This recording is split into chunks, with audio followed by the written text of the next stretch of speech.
né, o ensino superior não presencial, né, na cultura digital. Por que eu trago, né, esta palavra cultura digital? Né?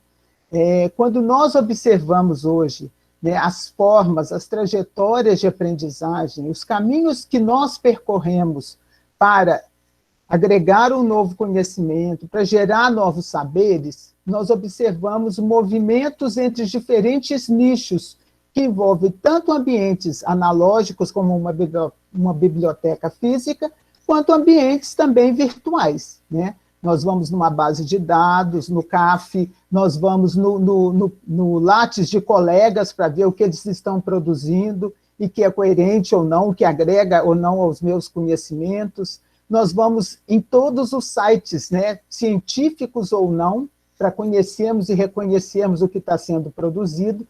Portanto, nós estamos imersos, enquanto docentes, na cultura digital, que ela nem nos deixa mais perceber o que é estar offline ou online, né? Essa é uma questão, que é esse intermédio do offline para o online, porque estamos sempre com algum tipo de conectividade, né, gerada pelas redes inalâmbricas, que as redes da internet, né, das possibilidades de interagirmos em tempo real com as pessoas.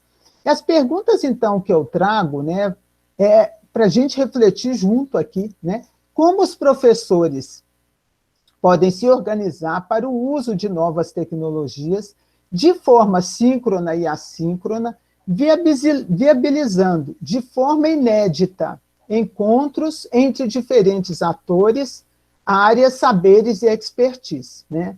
Nós estamos falando de um momento inédito em nossa vida, né? E pergunto também como as tecnologias digitais, né, podem participar desse processo de reconceptualização do conceito de aula presencial. E as duas imagens, elas mostram exatamente essa ruptura, né? Um professor diante de uma tecnologia analógica, com giz, com quadro, com carteira, com livros em cima da mesa, e uma professora que está com o tablet na mão, que está pesquisando recursos na web, que está provavelmente compartilhando, interagindo, produzindo conhecimento e também consumindo, porque somos consumidores enquanto estamos navegando na web, né? E é interessante, essas duas questões, elas vão estar norteando o nosso trabalho, e nós vamos começar agora, deixa eu mudar aqui o modo de apresentação de slide, espera aí um pouquinho. Pronto. Né? Nós vamos agora observar esta tela, né? Que eu chamei A Docência no Caminho da Cultura Digital. Por que eu trago essa tela? Né? Eu trago essa tela para a gente começar também nos colocar, enquanto docentes, como produtores, consumidores e protagonistas da cultura digital. Enquanto docentes, podemos observar, aqui eu postei para vocês, gente, a minha tela do meu celular. Então, vocês observem aqui a primeira, a segunda tela e a última tela do meu celular, né? Eu dei um print nas telas e organizei esta tela. Por que eu trouxe essas telas? Para mostrar que nós personalizamos e customizamos o nosso celular para atender às nossas necessidades, os nossos interesses, né? Então, de uma certa forma, no meu celular também tem um pouco de qual é a ecologia de aprendizagem que eu uso, porque ela dispõe dos recursos que eu necessito para a minha sobrevivência, né? Aqui vocês podem observar que tem 2 bancos, que tem o WhatsApp, que tem o Insta, né? Que tem câmera de áudio, né? Tem gravação, tem recursos para escanear, né? Papéis, documentos, né? Tem aqui a Brahma Kumaris, que é uma instituição internacional de meditação, que eu gosto de participar das meditações que eles têm. Então, tem vários recursos nessa tela que já mostram como o professor ele tem um caminho traçado, mesmo quando a gente fala, mas esse professor usa pouco a tecnologia. Mas na palma da mão dele, ele tem um recurso que parece igual para todos, porque é um smartphone, um telefone inteligente, mas que cada um de nós personalizamos de uma forma, né?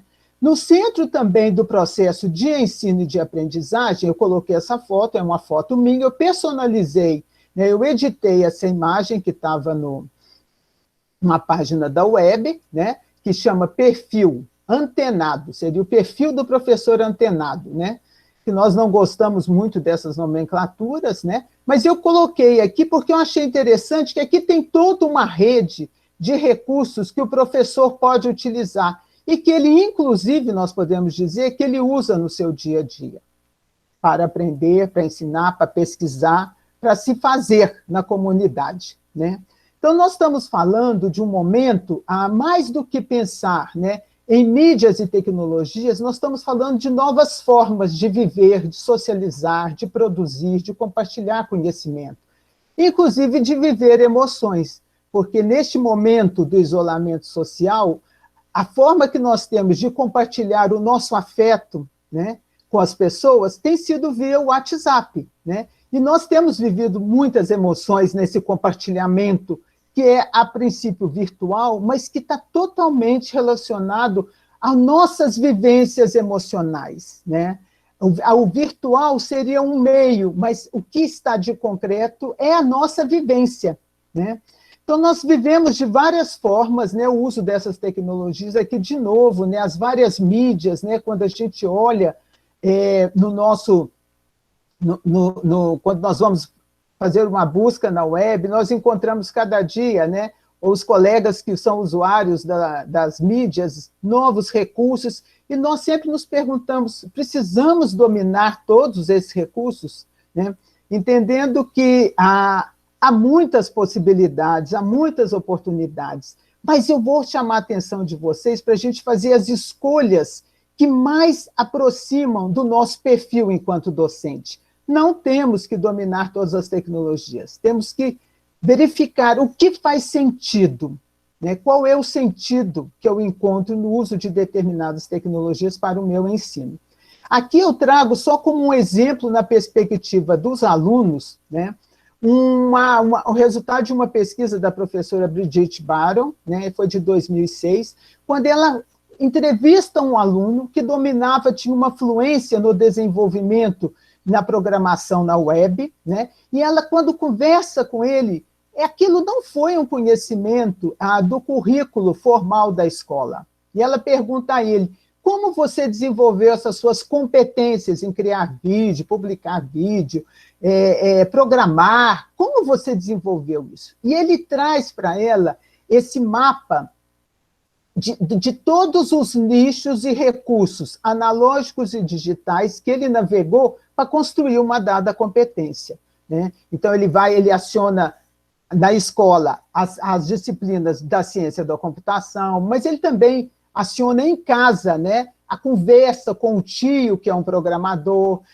Na comunidade, ele frequenta a biblioteca, ele frequenta clubes, né, clubes de discussão, ele procura os pares por meio dos games, ele faz projetos com seus colegas, né, ele vai em bibliotecas presenciais, ele busca tutoriais na web. Então, há um conjunto de recursos que este aluno utiliza que o habilita a produzir conhecimento, a produzir recursos e socializar na web. O que nós vemos, então, é a virtualidade abrindo portas para novos conhecimentos, para a construção de conhecimento. A virtualidade, a cultura digital, ela nos habilita e nos traz outros recursos que também estão disponíveis, e principalmente, para buscarmos um novo papel para os nossos alunos, onde eles participem na produção desse conhecimento, já que nós temos uma web vasta de áreas de conhecimento, que tanto científicos e acadêmicos, quanto conhecimentos também que nós colocamos em dúvida, e que é o que a gente chama da vulnerabilidade da web, né? Porque ela também traz muita fake news. Mas, de toda forma, nós temos que reconhecer que há novas ecologias de aprendizagem, que corresponde a esse conjunto de atividades que nos dispõe de inúmeras oportunidades para interagir com pessoas, com recursos, ferramentas, para comunicar, para construir, colaborar, atribuir significados e sentidos diferentes ao nosso próprio forma de fazer, né? Esses contextos representam esses nichos de aprendizagem, que eles estão muito além do que a gente fala das paredes de concreto do campus presencial. E são recursos tipicamente da cultura digital, né? Então, é entender que soma-se a esse momento, né, a importância de reconhecermos a cultura digital como porta de entrada para outros contextos de aprendizagem. Como ensinar e aprender nessa nova ecologia? Isso também nos inspira e nos provoca, né, causa tensionamento em nós, enquanto docentes, né, para repensarmos essa tecnologia que é a aula, né? O que é essa aula? É uma aula transmissível, é uma aula que eu distribuo conhecimento, é uma aula em que eu estou no centro do processo e os meus alunos respondem só diretamente a mim, ou é uma aula onde todos falam com todos, né? E os alunos são convidados a serem mais do que consumidores, mas serem produtores, autores e comunicadores da produção científica deles em vários formatos e recursos midiáticos. Então, incentivar o uso das tecnologias para criar produções científicas e que trazem as produções científicas tipicamente da cultura digital, elas trazem outras possibilidades de enunciações estéticas, que é o que nós chamamos das narrativas transmediáticas, né? Porque os estudantes podem unir a imagem, o som, o movimento na produção de um dado conhecimento científico, né? Quando eles, por exemplo, podem produzir um vídeo, né, um vídeo conceito de uma aula, ou quando eles podem produzir um preze, né, um preze que tem, inclusive, som, né, e que tem movimento, e que tem um vídeo dentro de um preze, aportando para nós como eles têm formas diferentes de aprender, né? Então, nessa perspectiva é que eu entro especificamente na questão de como pensarmos, né, os processos, né, de ensino e aprendizagem, no que nós estamos denominando de uma nova ordem, né? De uma ordem onde, às vezes, ela é chamada de ensino não presencial, outros autores chamam de ensino remoto, outros ainda falam em EAD, né? Na verdade, nós estamos falando de algo que é um conceito complexo, um conceito amplo, em que nós não vemos, né, algo que diz, é isto que nós vamos fazer, né? A escolha do que é isto que nós vamos fazer, a meu ver, ela vai estar muito relacionada a esses... Eu trouxe alguns elementos para a gente começar a pensar na escolha do que fazer, tá? E, para mim, esses elementos da escolha, né, de como organizar este ensino não presencial, eu vou chamar ensino não presencial, apesar de que eu não concordo muito, tá, gente, com a ideia da não presença, porque há uma presença social muito forte quando nós estamos na web, relacionando, trocando mensagens, quando nós estamos numa videoconferência. Há um forte sentido de comunidade, de identidade. Então, essa palavra não presencial me causa algum estranhamento, sabe? Porque a web possibilita, sim, aproximações afetivas, emocionais muito fortes, né? Mas quais seriam os elementos que nós, professores, né, partimos, né, desses elementos para pensarmos como organizar tudo isso que está disponível nessa cultura digital, com o meu plano, com aquela parte da minha ementa que é essencial, né, com os recursos que eu tenho disponível e com o que os meus estudantes têm disponível, né, porque não podemos desconsiderar isso. Então, nós primeiro começamos, né, do tipo de disciplina, né, que disciplina é essa? É uma disciplina prática, é uma disciplina teórica, é uma disciplina teórico-prática. Quais são as limitações de pensarmos numa disciplina que é prática, neste momento, usando as tecnologias, né? São muitas as limitações, teríamos que usar muitas simulações e vídeos práticos que não tivemos tempo de produzir, né? Claro que uma disciplina teórica, e eu tenho muito mais recursos potenciais para gerar a participação do meu aluno, e uma disciplina teórico-prática pode ser possível, desde que a prática esteja incorporada a algumas ações que esse estudante possa tomar no circuito da sua família, do entorno em que ele vive, né? temos que pensar no quais são os objetivos do ensino, né, os meus objetivos, o que eu espero que os meus alunos aprendam, né. É muito importante termos em vista, quando pensarmos na organização, na interface, né, do ambiente virtual com o aluno, a pensar nesse quantitativo de alunos que eu tenho na turma. É diferente se eu tenho uma turma de 15 alunos, né, se a Carmen tem uma turma com 50 alunos, né, há formas diferentes de organizar o ambiente para atender a quantitativos diferentes. Quais são os recursos tecnológicos que os estudantes dispõem, né? Pensar que eu posso usar um vídeo, né, pedir que eles assistam um vídeo, que é um vídeo pesado e que eu sei que os meus alunos não têm uma web dedicada de alta velocidade, né? É complicado pensar nisso. Então, nós temos que olhar sempre. O que vai balizar as nossas escolhas é a nossa relação, claro, com, como foi dito, com a nossa ementa, com o currículo, com que estudante que eu estou formando, com a qualidade que eu quero preservar, mas também observando o que os alunos têm nesse momento, porque este é um momento especial, né? Então, sempre com essas perguntas: o que ensinar, para quem, para quê, quando e como. Algo que está presente, né, eu tenho feito sempre revisão da literatura sobre o ensino mediado pelas tecnologias, o e-learning, os cursos abertos, massivos e online, e algo, gente, que está assim, que nós encontramos em todas as ferramentas, né, é a importância da interatividade, né? A interatividade, essa frase, ela tem que ficar gravada para nós, tá? Quando estamos planejando a nossa aula, quando estamos planejando os recursos e a forma, a funcionalidade que nós daremos aos recursos midiáticos, né?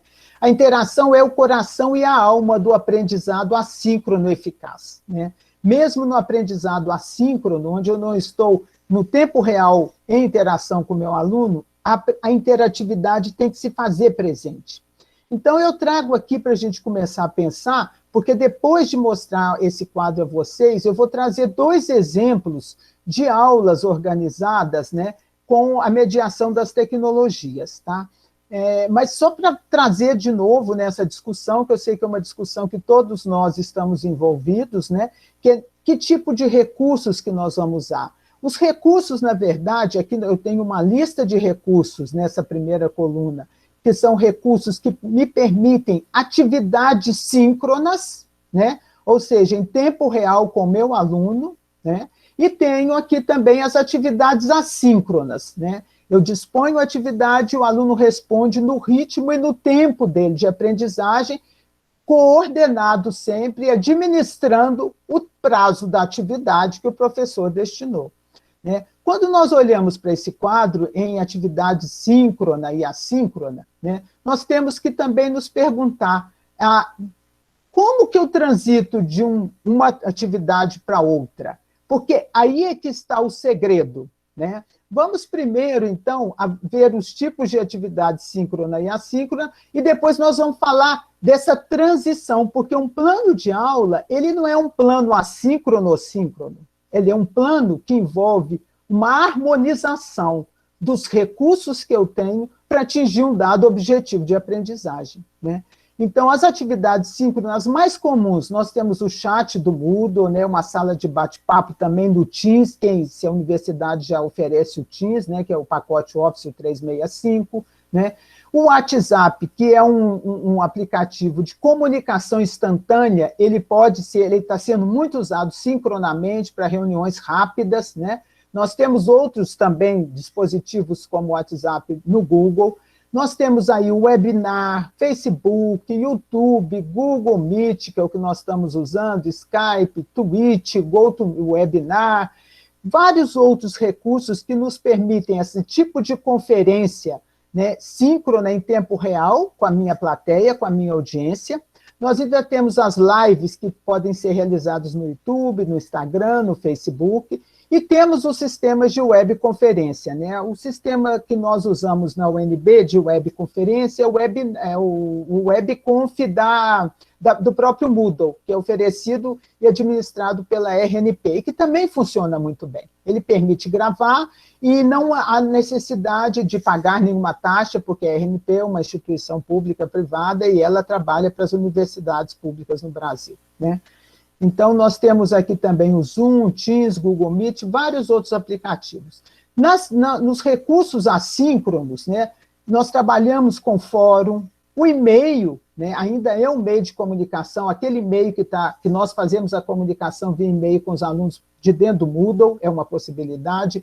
Temos muitos professores que trabalham com blog, né, desenvolvem blog de forma colaborativa com seus estudantes, né, permitindo a eles participarem na construção do conhecimento no blog, né. Nós temos o diário, a Wiki dentro do Moodle, o glossário dentro do Moodle, todos são possibilidades de atividades assíncronas, e que, inclusive, o Wiki, glossário, nós podemos trabalhar com pequenos grupos, né. Temos também muitos professores, né, organizam a sua disciplina todo no Drive do Google, né, abrem o Google Docs para os alunos compartilharem e construírem conhecimentos colaborativamente, né. Então, o Google também tem participado muito da construção ou reconstrução dessas aulas, né. Também temos atividades de leitura, atividades de escrita, né, nos LMS, nos ambientes virtuais de aprendizagem. Muitos professores disponibilizam listas de exercício, né, nos ambientes virtuais. Há muita forma, né? Há professores que preferem, por um receio de que a internet falhe, né, pré-gravar o seu vídeo aula antes, né, de fazer uma conferência. Então, ele faz a gravação do seu vídeo aula, disponibiliza para o aluno e depois ele pode fazer, e é um momento assíncrono, e depois ele pode fazer um encontro virtual no Meet ou no Skype para discutir os conceitos que ele trabalhou, orientado por algumas atividades. Já estou entrando nos combinados, na harmonização das tecnologias. Há outros professores que trabalham muito bem com imagens, com áudios, PPT, PowerPoint, o Prezi são muito utilizados. Mas o que eu quero chamar a atenção de vocês, né, é que quando a gente pensa, né, sincronicidade versus assincronicidade, não. É sincronicidade e assincronicidade. Né? A sincronicidade ela tem um efeito fantástico para o nosso processo de aprendizagem, porque ela é o tempo que eu, enquanto aprendiz, necessito para refletir, para aprofundar no texto, para gerar minha dúvida. Né? A sincronicidade ela é instantânea, né? Ela é um momento de exposição direto, e que muitos alunos, inclusive, são muito tímidos, inibidos, eles têm dificuldade, por exemplo, de, numa conferência web com o professor fazer uma pergunta e pedir para um dado aluno, por favor, você pode responder para mim? E se ele for uma pessoa mais tímida e não gostar de se expor, ele vai ter dificuldade, e às vezes esse aluno domina muito bem o conteúdo. Então, é necessário dosarmos, buscarmos combinados. Eu estou até muito próxima de falar numa harmonização pedagógica, né? Como promover ao estudante momentos para refletir, para compartilhar, para sensibilizar-se, né, com o vídeo que eu mando para ele e que o torna mais sensível para aquele conceito que eu quero trabalhar, para sintetizar e para aplicar o conhecimento. Né? Essa harmonização ela vai se dar, vocês vão ver aqui nos exemplos que eu trago, né, sempre mesclando uma sincronicidade com uma sincronicidade, mesclando esses dois momentos, né? Então, vamos ver aqui alguns exemplos, tá? Este é o exemplo 1, né? Esses estudos, eles estão descritos em artigos científicos que eu coloquei no final como referência para vocês, quem quiser aprofundar, mas dos artigos que eu fiz ultimamente a revisão, né, do e-learning, dos processos mediados pelas tecnologias para aprendizagem na área de saúde, eu escolhi esses dois, tá? Foram revisados mais de 50 artigos. Tá? Esse estudo 1, ele foi baseado, né, ele é direcionado para enfermagem, tá? Para estudantes, né, adquirirem conhecimento sobre informação nutricional. Tá? Então, esse curso, né, ele foi pensado nos princípios do conectivismo, né, que é de Simons, né, quando Simons, em 2008, 2010, ele propõe os primeiros cursos MOOC, né, e o conectivismo permite o quê? Por meio da integração, né, de uma base sólida de conteúdos que são em formatos de vídeo, de hipertextos, às vezes de alguma animação, né? Os alunos compartilharem seu conhecimento numa comunidade e os alunos terem o papel ativo de avaliar o trabalho do outro, que é a avaliação por par, né? E compartilhar essa produção nas redes sociais, né? Num blog, numa página do Facebook, etc. Esse estudo 1, ele baseou, gente, nos fóruns de discussão, né? O ponto forte dele foram os fóruns.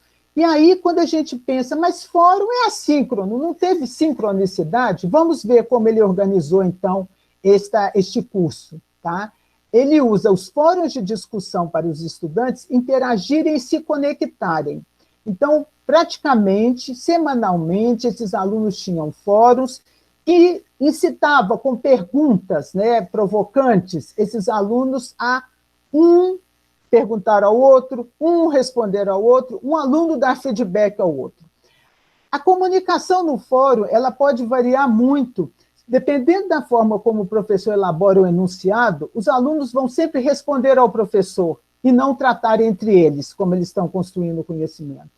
Quando eles têm espaço para compartilhar como estão compreendendo o conhecimento, o professor entra como facilitador, aquele que entra provocando outras discussões ou trazendo os conceitos científicos para a comunidade, né?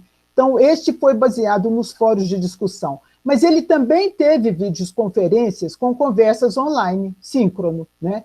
Com perguntas para estimular a discussão e aplicar o conteúdo às suas próprias experiências, assíncrono. Então, ele traz perguntas antes da videoconferência para os alunos já começarem a se mobilizar, a rever os seus conceitos para eles irem para uma videoconferência, tá? Então, ele combina aqui, vejam os combinados e a forma de harmonizar os recursos síncrono e assíncrono, né? O A é de assíncrono, o S é de assíncrono. S é síncrono e A assíncrono. As atividades também, haviam atividades no ambiente, né, de aprendizagem, no Learning Management System, né, LMS, que relacionavam o conteúdo do curso com a experiência anterior do estudante, uma atividade assíncrona. Também foi feita a seleção de bons textos, né? Textos, questionários, pesquisas, vídeos, debates, demonstrações, vídeos semanais de feedback. Ele usou o feedback para a comunidade no fórum por meio de um vídeo. Em vez de ele dar um feedback escrito, ele gravou um feedback e disponibilizou semanalmente, tá? Atividades interativas, né? Os aspectos que os alunos mais valorizaram foram objetivos, explicações claras, fórum de discussão interativa, atividade de reflexão, tá ok? No estudo 2, por exemplo, a equipe docente, né, era um curso na área de odontologia pediátrica, eles enfatizaram os videoaulas. Então, todo o curso eles planejaram, gravaram as videoaulas antes, disponibilizaram na plataforma, e semanalmente os alunos teriam que assistir determinados vídeos e responder algumas perguntas. Então, era um curso muito mais autoinstrucional, que também enfatizou muito mais a assincronicidade, tá? Permitindo aqui que o aluno aprendesse no tempo dele, tá? O que nós vimos, né, dos novos rumos para o processo de aprendizagem mediado pelas TICs, né, é que há muito a indicação, os cursos tipo MOOC, eles estão sendo utilizados por muitas universidades para integrar a carga horária de um curso presencial. Então, os professores pedem que os alunos se matriculem num curso MOOC, da área, claro, do conteúdo curricular dele, tá? E este certificado é integralizado para a disciplina, como uma forma complementar, uma atividade complementar. Também se tem usado muitos dados de mineração de logs dos estudantes para compreender como os estudantes participam e para predizer também a tendência à evasão ou permanência. Os logs dos estudantes nas plataformas, no AVA, né, eles nos traduzem muito de como o estudante navega o recurso e o tempo que ele gasta, tá? E há uma expansão muito grande de cursos na área de saúde, gente, cursos mediados pelas tecnologias, tá? Nessa perspectiva da criação de redes de aprendizagem e integração com profissionais e estudantes de outros países, né?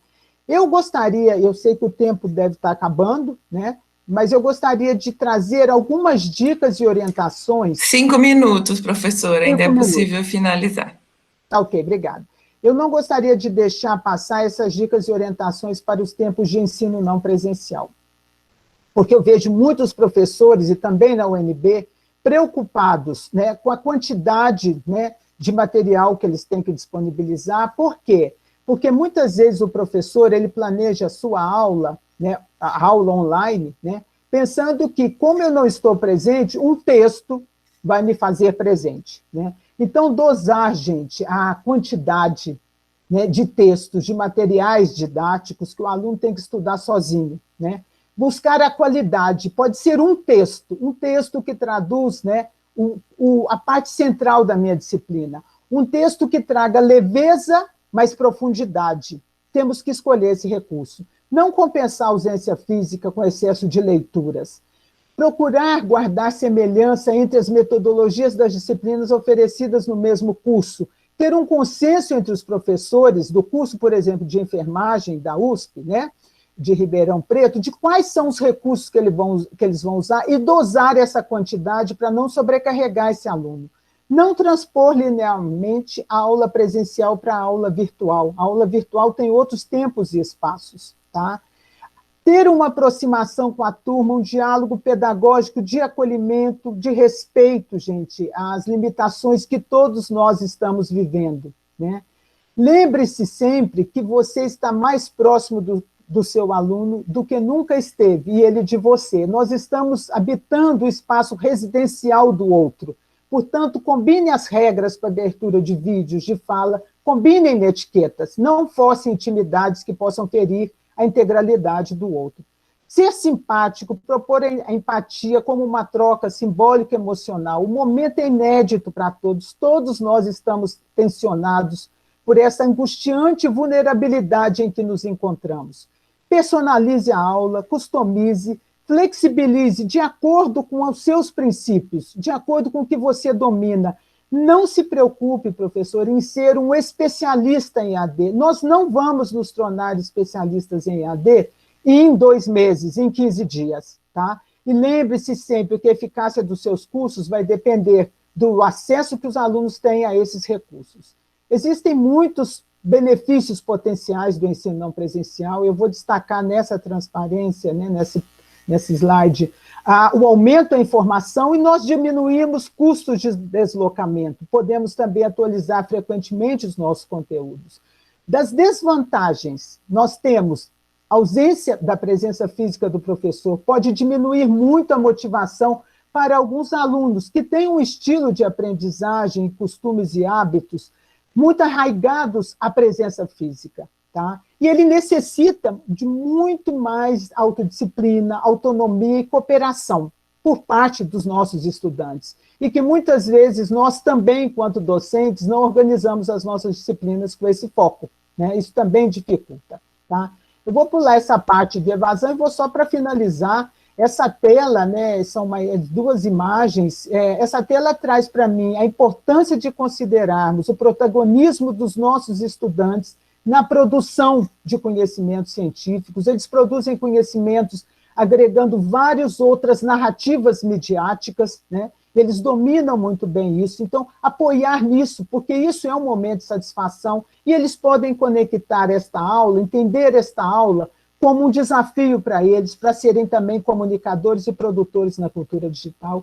Entender que esta é uma aula diferente, entendam a aula como uma tecnologia, quem sabe uma tecnologia social que integra saberes, conhecimentos, que possibilita a participação cidadã dos nossos jovens, criando uma realidade mais sistêmica frente à pandemia.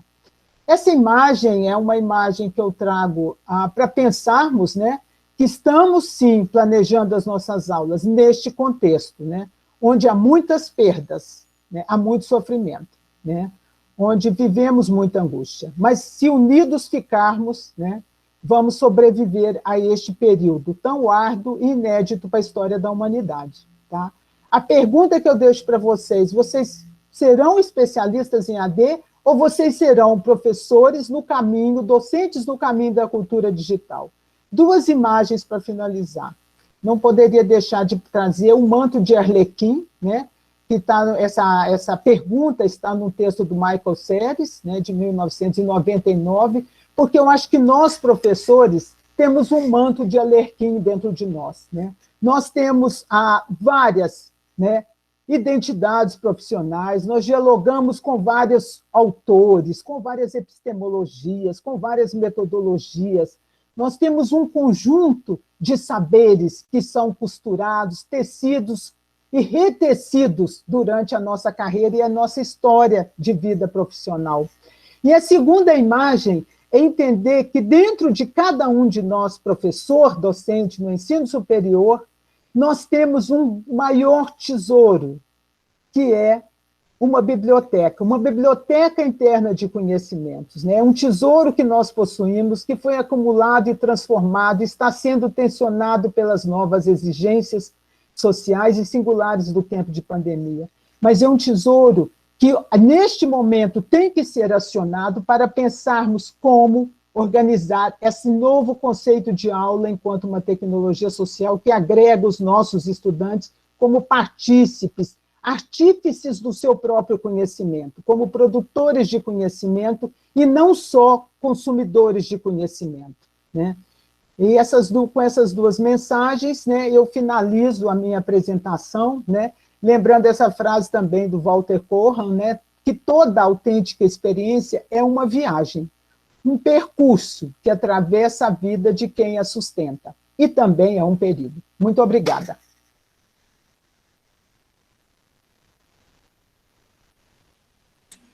Ilza, fiquei até emocionada aí com esse teu olhar tão bacana, né? Tão bacana sobre a cultura digital, e acho que você trouxe muito mais possibilidades do que limites. Eu estou vendo o pessoal no chat aí entusiasmado com a tua maneira de ver, né, com a abertura, e com certeza essa tua fala abriu muito a nossa mente, pelo menos a minha, né, no que tange a pensar no que seja esse ensino não presencial, e o quanto ele pode ser potencializado, né? Acho que as dicas que você trouxe, a questão da harmonização, a questão de estar sempre conectado com o projeto pedagógico, com o currículo, com a qualidade, com o que o aluno precisa. Então, assim, incrível, incrível mesmo. E acho que o manto de Arlequim é isso aí. Nós estamos o tempo todo mudando, e esse é um grande momento para nós. Eu só tenho a agradecer essa fala tão entusiasmadora e tão reconfortante para nós, né? Eu gostaria de abrir, né? As pessoas estão aí parabenizando muito, né? Que bom que isso vai ficar gravado. Vou colar aqueles teus últimos slides de dica na minha agenda, porque acho que até vou distribuir para todos os docentes, porque é sensacional aquilo. Eu vou colocar também, Carmen, no chat, eles estão pedindo os textos que eu uso, e tem 3 textos que não deu para citar, que são de uma boa qualidade do ensino mediado por tecnologias, e é da literatura internacional. São revisões integrativas, tá ok? Eu vou disponibilizar aqui no chat. Tá ok. Agora, como é que ficaram as perguntas? Eva, você anotou? Como é que é isso? Eu vi algumas. Professora, eu vi uma pergunta que eu anotei. Como a professora Ilza, como a senhora vê o ensino de hoje, onde professores imigrantes digitais ensinam alunos nativos digitais? Acha que há um confronto de gerações nas salas de aula? Eu entendo que há um tensionamento, né? Há um tensionamento na relação professor-aluno, principalmente, né, se o professor não se ver também como alguém que pode usar e dominar as tecnologias, não na perspectiva nunca dos nossos estudantes, porque eles nasceram já num mundo onde essas mediações já ocorriam. Então, quando eu faço pesquisa com alunos, por exemplo, eu faço pesquisa com alunos do ensino médio, né? Para eles, o uso ele é totalmente naturalizado. Eles nunca falam de uma dificuldade. Ah, agora eu peguei isso, usei aquilo, me apresentaram um novo recurso, eu estou usando. Nós não vamos chegar nesse nível, mas nós temos muito o que aprender com a forma como os alunos estão aprendendo.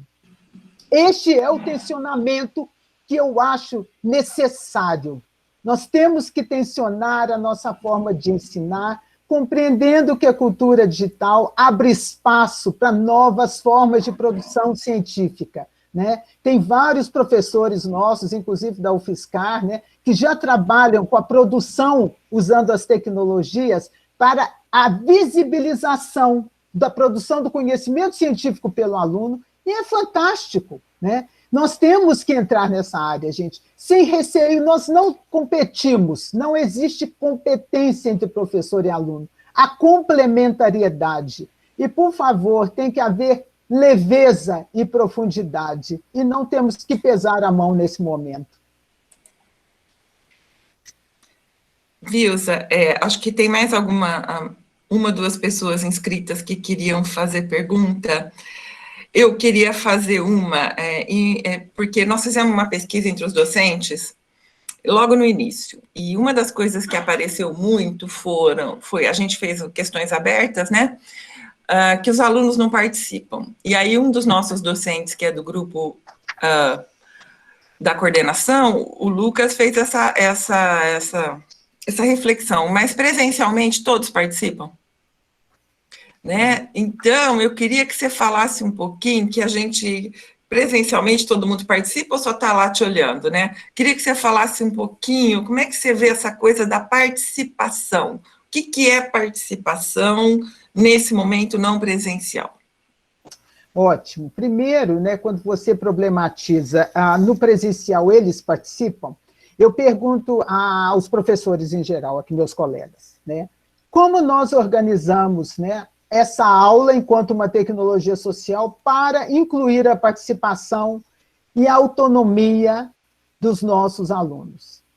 Será que nós organizamos aulas, né, onde a voz dos alunos ela entra como um momento de complementariedade, um momento de co-construção de conhecimentos, ou nós ainda estamos na lógica da distribuição de conteúdo? Né? E na web, a distribuição de conteúdo, ela é um modelo assim, ela carrega a mazela do ensino presencial, que é como eu vou agora para a web, eu vou para a minha aula virtual, mas eu trago o que é de pior do ensino presencial, que é isso, não dar voz ao aluno, não envolvê-lo no processo, não ter uma metodologia ativa, onde esse aluno vai co-construir conhecimento.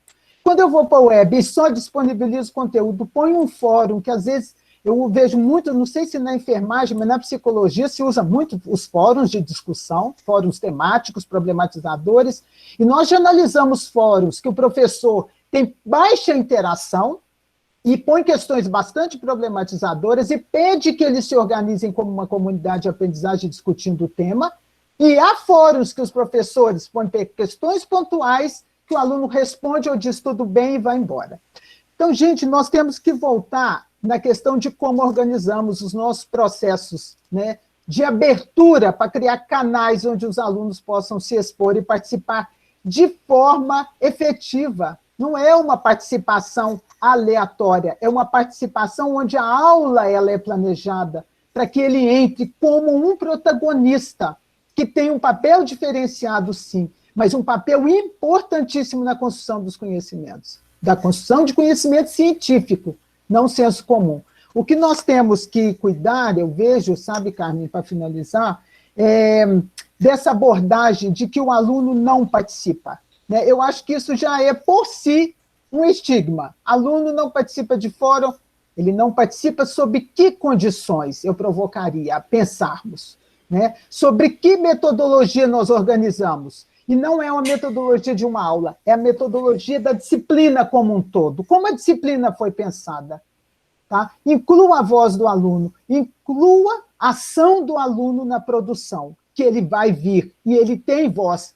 E não somos nós que damos voz ao aluno, gente. O aluno tem voz, ninguém tirou nunca a voz do aluno. O que nós não criamos são espaços para ele compartilhar suas ideias e seus pensamentos. É bem diferente, sabe? Excelente, obrigada. Acho que mais... Pedro queria fazer uma pergunta, não sei se eu perdi mais alguém. Sim, eu gostaria. Eu queria dar uns parabéns à professora Ilza pela excelente apresentação. E eu gostaria que você explorasse um pouquinho mais essa ideia final que você trouxe na sua apresentação, aula como tecnologia social. Eu fiquei bastante instigado em relação a isso. Eu gostaria que você explorasse um pouquinho mais para a gente. Obrigado. Pedro, muito obrigado pela sua pergunta, e foi tão interessante, porque eu vi um pouco a sua expressão quando eu falei na aula como tecnologia social, na abertura, antes de... Gente, está entrando um som, já desativaram, né? Quando eu falei antes de abrir o PowerPoint, você fez um ar, você vê como que eu, à distância, Brasília, Ribeirão Preto, captei o seu olhar, tá? Eu achei super legal, porque é isso, né? Eu acho que eu comecei a pensar na aula não como um plano, a aula como um recurso, né? Pensar que a aula, ela expande nesse momento, né? O conceito de aula, eu poria ele todo em caixa alta, né? A tecnologia social é aquela que permite a participação com responsabilidade, o exercício da cidadania, a co-construção e, principalmente, uma visão sistêmica de sociedade.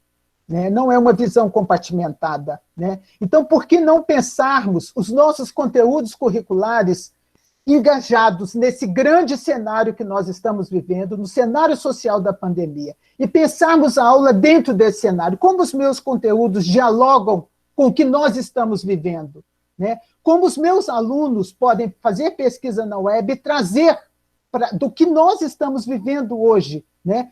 Trazer comentários, trazer discussões e reflexões, colocando este aluno nesse cerne, como ponto central da aprendizagem e como produtor de conhecimento responsável. Né? Nós vivemos hoje, só ampliando um pouco, Paula, a questão do negacionismo, né, diante das fake news, né, o negacionismo da ciência, né? Trazer essa discussão. Todos nós, independente do conteúdo, nós podemos estar discutindo isso na nossa área de conhecimento, para esse aluno exercer um papel social, um papel de cidadão responsável nessa sociedade do conhecimento. Sabe? Como pensar essa aula para além de um plano de aula? Como pensar a aula com impactos e efeitos que possam expandir as fronteiras de conhecimento do meu aluno? Eu estou trabalhando nesse conceito, te convido, se você quiser, pensar junto a aula como tecnologia social. Tá? Eu acho que é isso que nós temos que expandir, sair da aula enquanto um plano de aula, mas a aula que agrega os recursos tipicamente da cultura digital ou virtual.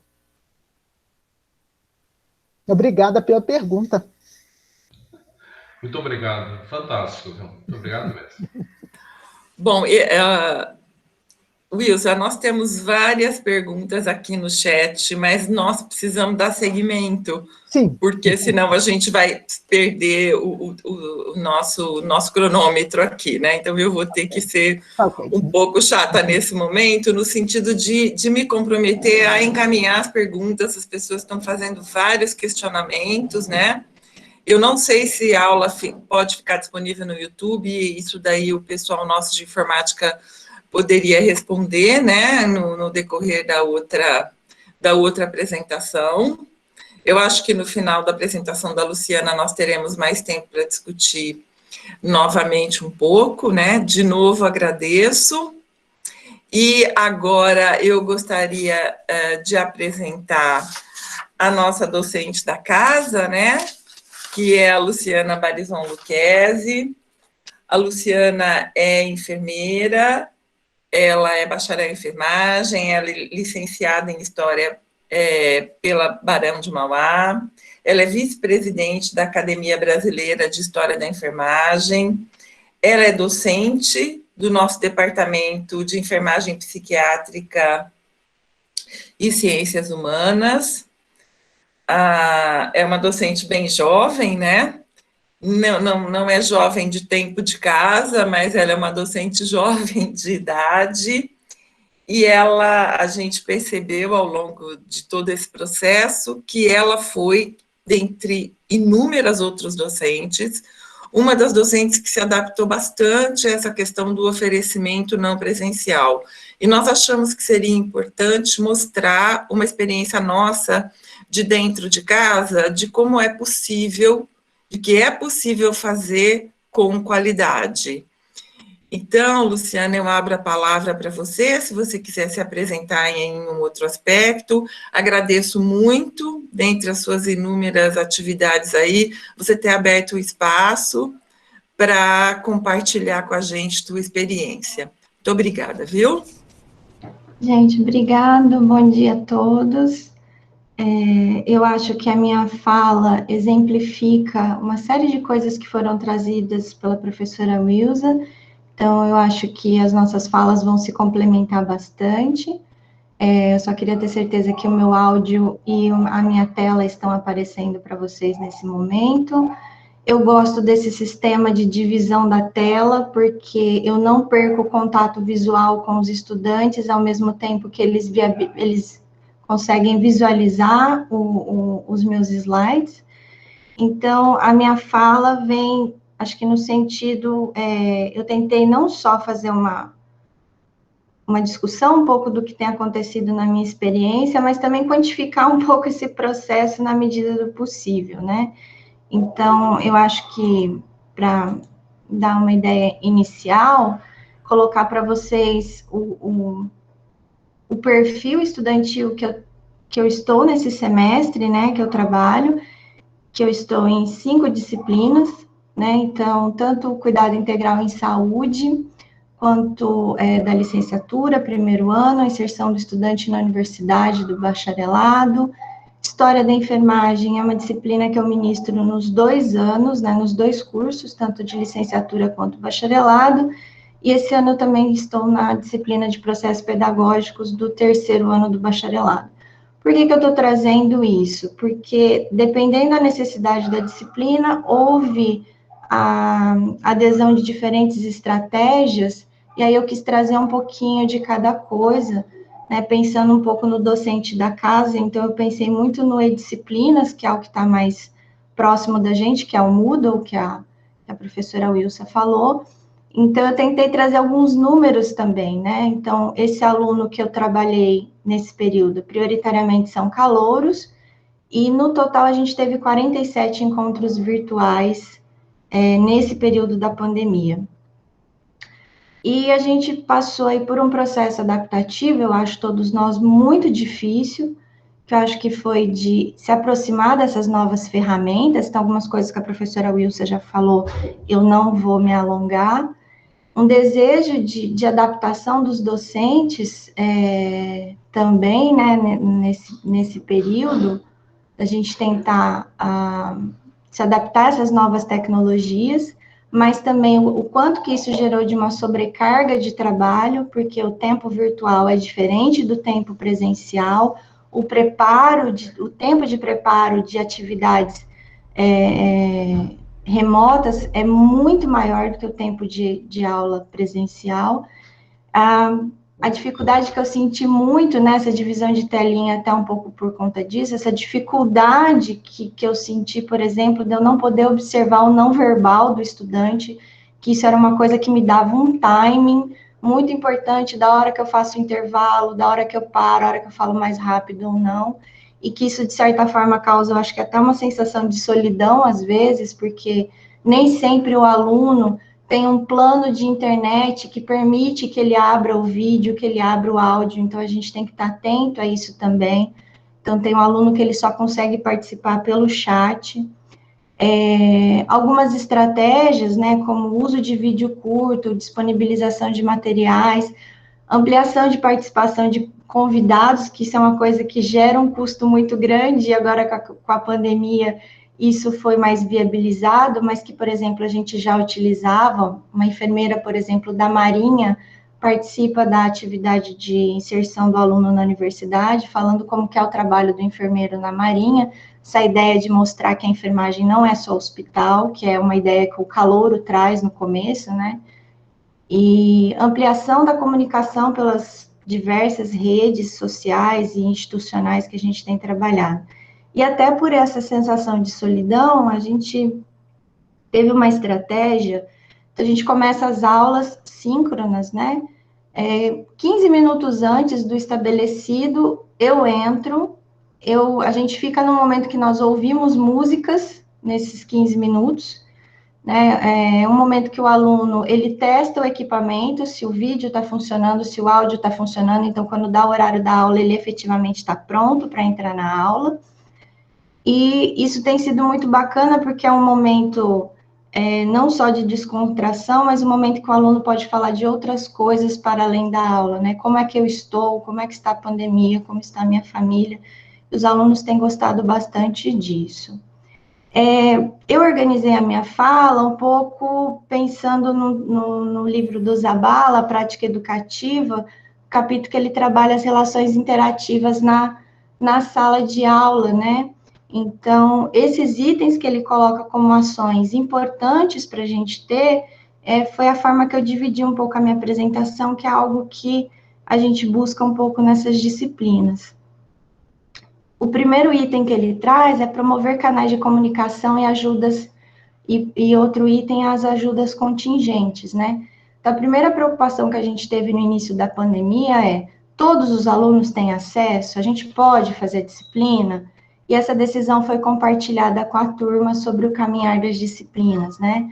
A importância também das lideranças estudantis e dos representantes de sala, porque eles têm o WhatsApp da turma.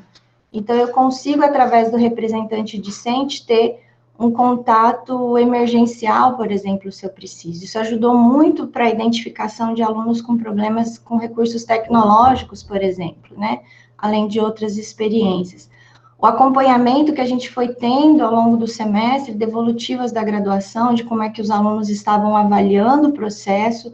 O documento que o centro acadêmico fez foi muito importante também, mudou algumas estratégias que a gente estava utilizando, e disponibilizar espaços para encontros extras de auxílio, que é um pouco dessa ajuda contingente, da gente entender que o aprendizado é diferente para cada ser humano, cada um tem o seu tempo, e aí o docente também precisa ter um tempo para ajudar esses alunos com mais necessidade, né? Então, o que a gente fez? Criamos um grupo no Facebook do primeiro ano para localizar os alunos e verificar se todo mundo teria condições de acompanhar as atividades pela web. Fizemos também a comunicação pelo eDisciplinas, que é o Moodle, né? O e-mail, usamos também o Messenger do Facebook, porque ele funciona como um WhatsApp, mas ele não quebra o sigilo do seu número de telefone, então acho que ele segura um pouco mais essa questão da privacidade, né, tanto para os alunos quanto para o docente, e as próprias reuniões do Google Meet. Então, aqui está um dos grupos que foi criado no Facebook. O interessante do grupo do Facebook é que eu posso fazer lives, eu posso colocar orientações para o estudante, eu posso fazer pequenos vídeos de orientação para ele, né? Então, isso me permite. Eu vou aumentar aqui, tem algumas, estou vendo aqui pelo chat que algumas pessoas estão pedindo para aumentar um pouquinho mais a tela, tá? E aqui é a enquete que a gente fez no Facebook, perguntando para os alunos se eles tinham acesso à tecnologia, se a gente poderia dar um encaminhamento nas aulas. No terceiro ano, a gente não conseguiu fazer esse levantamento, e aí a gente precisou fazer essa enquete pelo Moodle. Então, lá em adicionar atividade ou recurso de enquete, a gente conseguiu criar essa enquete avaliativa inicial do acesso dos estudantes. Isso gera um relatório quantitativo, mas que também pode ser qualitativo. Então, foi uma ferramenta importante para a gente, esse diagnóstico, mas que também o quanto disso gera de trabalho extra também para o professor, né? Eu fiz um levantamento, eu respondi 154 e-mails, 87 atividades de comunicação no eDisciplinas, então foram 51 mensagens individuais, mais 27 orientações em sistema de aviso, que é esse aqui que vocês estão vendo abaixo. 40 alunos utilizaram o Messenger para entrar em contato comigo, além de 100 postagens no Facebook também, porque no início o Comunica não estava funcionando para o primeiro ano, então eu e a professora Rosalina, a gente precisou, nós fazíamos essa ponte, né? Então, vinha a mensagem que era importante para o aluno de graduação, a gente postava no Facebook, colocava no e-disciplinas para ele. Hoje eu consigo ter uma ideia que o ideal é a gente ter aí 2 canais de comunicação, um institucional, um de rede social, para a gente conseguir canalizar um pouco mais as informações. E aí, duas atividades centrais, né, que foram as aulas pelo Google Meet. A maioria dos alunos sinalizou para a gente que a aula síncrona para eles é muito importante, porque eles gostam de estar presente, eles gostam de ver o professor, eles gostam de fazer a intervenção. Ao mesmo tempo, tem alunos que a rede cai, aquele dia não está legal, então eles querem que grave a aula para que eles possam assistir depois. Então, foi essa a estratégia que a gente utilizou nas 5 disciplinas. Então, a aula ao vivo, mas com a gravação. Agendamento das aulas pelo Google Meet, pelo Google Agenda, pelo e-mail dos alunos, isso aumenta o nível de segurança, e a gente pode solicitar o relatório de presença pelo e-mail no Metlog, que isso é muito facilitado. Não vou entrar tanto nesse detalhe, eu sei que tem muita gente que tem dúvida aqui, mas eu vou fazer uma segunda versão de um tutorial para uso do Google Meet, que eu já tinha disponibilizado, que vai para vocês na semana que vem, né? Então, vai bem ampliado como é que faz isso no passo a passo. Eu queria mostrar um pouco mais do e-disciplinas, o que foi possível trabalhar, além dos e-mails e da rede social que a gente já falou um pouquinho. Então, no e-disciplinas, uma coisa que eu acho que é básica, que todo mundo faz, é disponibilizar o programa da disciplina, divisão de grupos. Uma coisa que é bem interessante é você usar o recurso de frequência, que é o presença. O aluno ele vai acompanhando a sua frequência ao longo do curso, isso fica registrado, isso pode valer também como nota de participação, porque ele também vira um item avaliativo dentro da grade de notas, se o docente quiser, assim como materiais extras de texto. Eu gosto bastante de trabalhar com vídeos. Eu tanto faço disponibilização de vídeo já existente, como eu também faço a produção de muitos vídeos, né, que eu acho bem interessante. Outra coisa, eu acho que algumas pessoas não conhecem, mas a opção de enquete geral, que já foi mostrada, mas eu posso também fazer uma enquete, por exemplo, avaliativa da disciplina em forma anônima. Como é que eu faço isso? Lá na opção de respostas, quando eu estou criando a enquete, eu falo que eu quero o tipo de respondente anônimo. E isso vai ser bem interessante, porque eu posso tanto fazer avaliações mais quantitativas, por exemplo, essa aqui, a avaliação da disciplina anônima de inserção do aluno na universidade, que sou eu e a professora Rosalina, é uma adaptação daquele modelo que a graduação desenvolveu, ele é mais quantitativo, e aí, depois que os alunos também podem ver o resultado da turma, como está aparecendo aqui na tela, em termos de porcentagem, mas isso também gera uma devolutiva para os alunos e para nós, professores, muito importante também. Então, além da discussão da avaliação da disciplina na atividade síncrona, como a gente sabe que tem muito aluno tímido, que fica com vergonha de falar, isso também é uma opção. Mas você também pode fazer uma avaliação onde o aluno escreve, né? Essa é a avaliação de SIS1 que a gente teve nesse semestre. Como vocês estão vendo, a gente tem a avaliação, mas a gente não tem a identificação do aluno. Isso é optativo, tá? Então, vocês estão vendo que eles escrevem bastante, né? Então, o aluno faz toda uma revisão de como é que foi o semestre, do que ele tem de sugestões para a gente. Isso é bem interessante. Outra coisa também que tem agilizado bastante o nosso trabalho é a avaliação de trabalhos por rúbrica, que isso é uma coisa que foi um dos treinamentos do início do ano do e-disciplinas, que ajudou muito o ano passado. Isso facilitou muito, principalmente a avaliação de portfólios, né? Então, aluno, você faz uma tarefa normal, só que no método de avaliação, você coloca que você vai fazer uma avaliação por rúbrica. Quando isso fica pronto, aparece no seu lado esquerdo a opção de avaliação avançada, e aqui você cria a sua rúbrica, que seria o quê? Os critérios de avaliação para aquele trabalho e a pontuação que vale cada item desse trabalho. isso vai criar um checklist para o docente, e a visão final que a gente tem é essa, né? Então, aparece aqui, esse aqui é um exemplo de portfólio do ano passado. Então, o portfólio do estudante, você clica aqui, isso amplia a rúbrica que você criou. Então, lá, isso aqui também foi baseado num artigo sobre avaliação de portfólios, né? Então, por exemplo, a imersão na realidade, se o aluno registrou as suas experiências e o conhecimento adquirido de forma excelente, né? E aí você vai criando quantos itens você precisa, você fala para o sistema o quanto que isso vale em termos finais, e o próprio sistema adapta as notas para aquele valor final que você estabeleceu. Então, isso aqui, por exemplo, eu tinha, em média, aí um dispêndio de 3 horas por portfólio para correção, né? Hoje, isso se reduz pelo menos aí em 40%, porque muito do que eu precisava escrever está na rúbrica, a rúbrica fica disponível para o aluno antes e depois da avaliação. Então, quando ele vai entregar o trabalho, ele já sabe o que vai ser avaliado.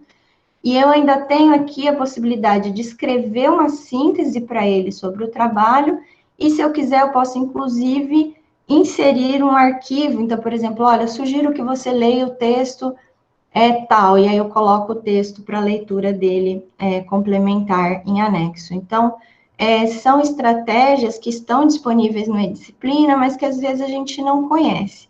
E esse ano, a avaliação por pares, que a professora falou na fala anterior, a gente está fazendo a experiência agora, a gente está no momento que ele está acontecendo. Então, se trata do laboratório de avaliação, que também é um item.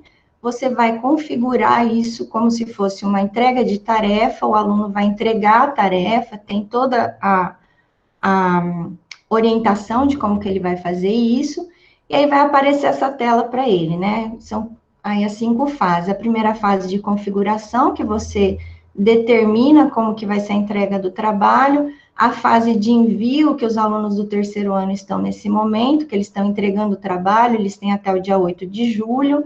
Quando todos entregarem, a gente muda para a próxima fase, que é de avaliação, e aí eu consigo, o próprio sistema, ele aloca o trabalho para os colegas. Então, cada trabalho, além de ser avaliado por nós, professores, vai ser avaliado por 3 colegas de turma.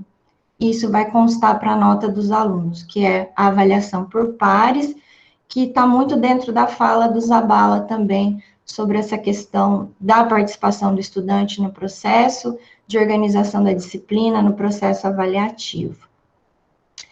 E o mais interessante, né, às vezes a gente olha para isso e fala, nossa, mas que trabalho, isso é muito, às vezes, muito difícil, tem um dispêndio de tempo muito grande. Mas é interessante lembrar que você pode fazer a importação de todo o material que você produziu no E-Disciplinas de um ano para o outro.